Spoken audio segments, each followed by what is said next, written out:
नोंथां मिडियानि गासै रोजा बुथुमगिरि नोंथांमोननिसिम खुलुमग्रोबाय।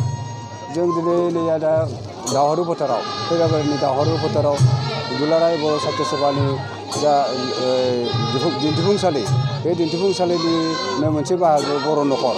बे बर' नखराव दिनैनि नैथि हाबाफारिनि बे गेजेरावनो जों दिनै दा मोनसे हाबा दानगासिनो दङ।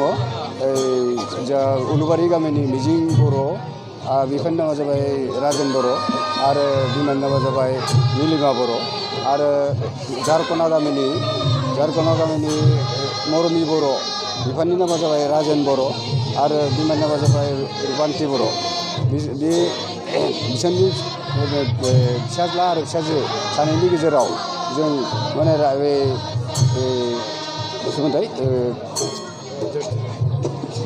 मिजिं बर' आरो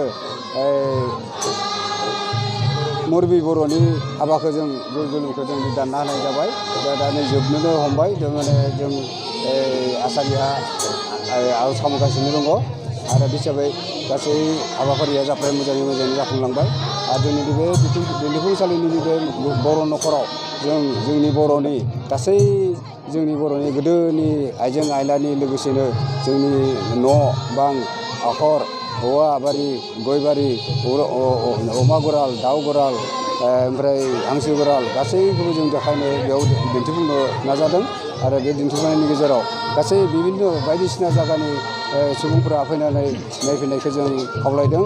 आरो बेनिफ्राय जोंनि बे दिन्थिफुंनाया बोरै जादों बेनिबो बिबुंथि लाखिनो थाखाय जों बेयाव मोनसे बुक लाखिदों। बेयाव बायदिसिना लिरना गालांदों, मोजांखौनो होननानै लिरना गालांदों। बेखौ मिथिनानै जोंबो गोजोननाय मोन्दों। आरो दा जों गासै दिनैनि बे हाबाफारियाव बाहागो लाफैनाय गासै मिडियाखौनो आं जोंनिथिंनिफ्राय बर' नखरनि जानानै आं नोंथांमोननिसिम खुलुमनानै आंनि बुंनायखौ ओरैनो फोजोबबाय।